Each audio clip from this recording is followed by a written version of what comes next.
This is the world's first ever actual pool of Jell-O. And while it may look simple, it's actually a very difficult engineering challenge to pull off. As proof, if you Google Jell-O pool, you will either find bad CGI or a handful of videos of people who tried to do this, but it really didn't work out. So today, we're gonna answer possibly the longest standing question from my childhood: what would it be like to actually belly flop in a pool of Jell-O? But before we do that, I want to talk about what we actually had to go through for the past 6 months to pull this off. The idea of a Jell-O pool has been on my bucket list for over 4 years. In fact, when Kevin from the Backyard Scientists and I made the 25 million Orbeez pool, our first idea was to do a pool of Jell-O. But it's really hard, because if you've ever made Jell-O, you might recall you first have to boil water, then mix in the powder, and then you have to refrigerate it for it to actually get firm. And that's easy enough to do for a small dish, but how do you boil and then refrigerate an entire pool? This seemed like a very worthy engineering challenge. So last year at Thanksgiving, my brother and I came up with a plan, and then in the middle of winter, we started digging a hole in his backyard. Then over the course of 2 months, we set up a bunch of small-scale experiments because we needed to answer questions like how much gelatin powder does it actually take to get to the ideal firmness, and how hot and then cold does the mixture actually need to get for the Jell-O chemical reaction to take place so it will actually get firm.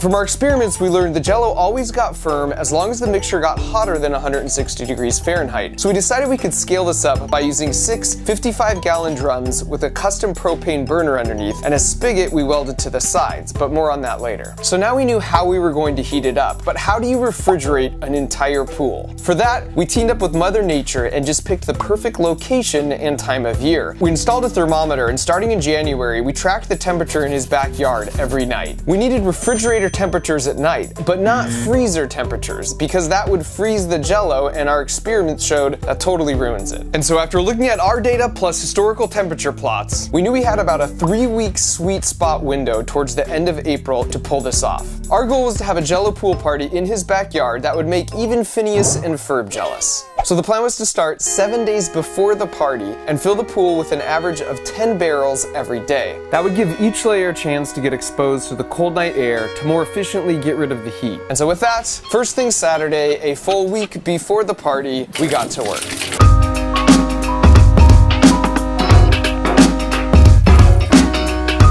We didn't want to waste actual food, so this is just water and gelatin powder and food coloring, but there's no sugar.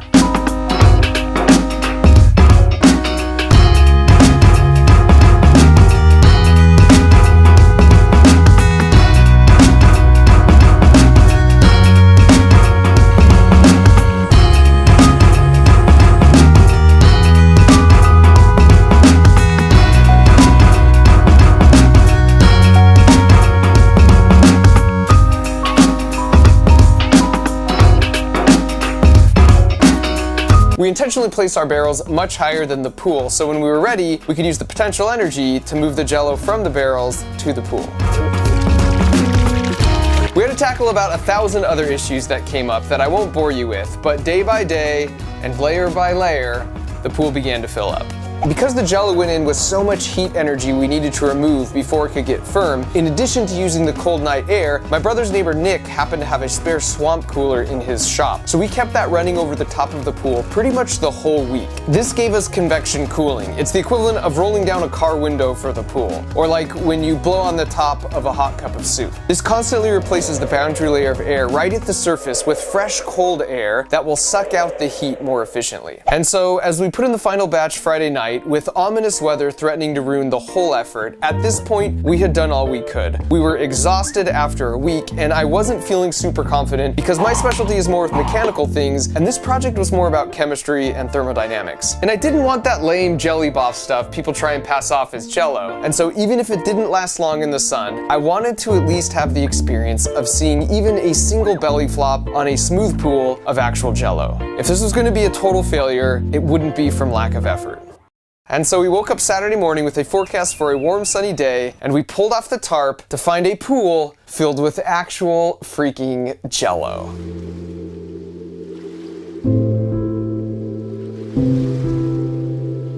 By this point, word in the neighborhood had definitely spread around as to what we were up to, and my brother asked if some of their friends' kids could have first dibs. And so with that, I'm happy to report this is what it looks like to belly flop in a pool of Jell-O.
When I first got in myself, it was closer to the middle of the day, and one of the things we discovered was that direct sunlight over time had the effect of undoing some of the solidness of the lower layers.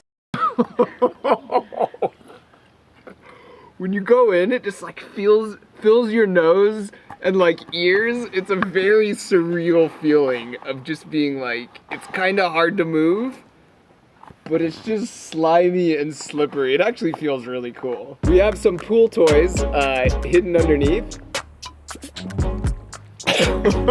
Got it!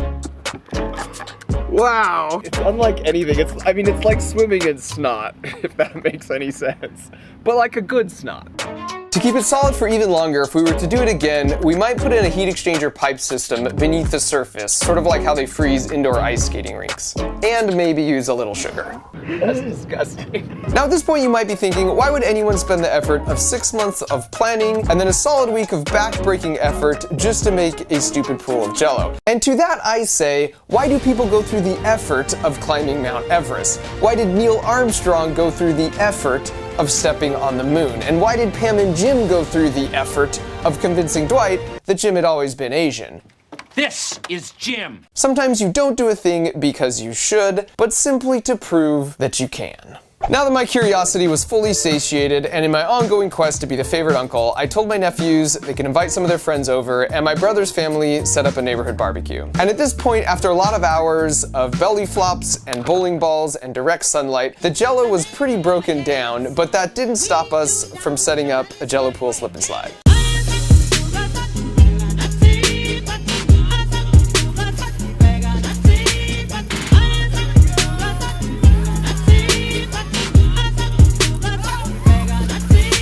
And I loved their sense of adventure, but it was a bit of an uncle fail moment because apparently none of them have ever used a slip and slide.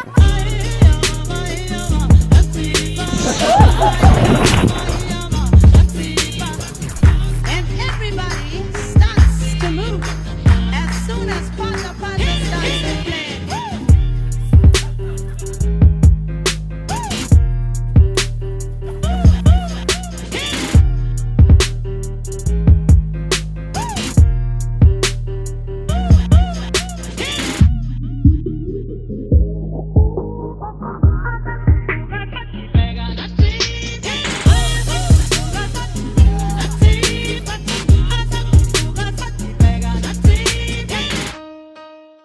didn't actually put any sugar in here, so it's kind of disgusting. So we've got some real gin.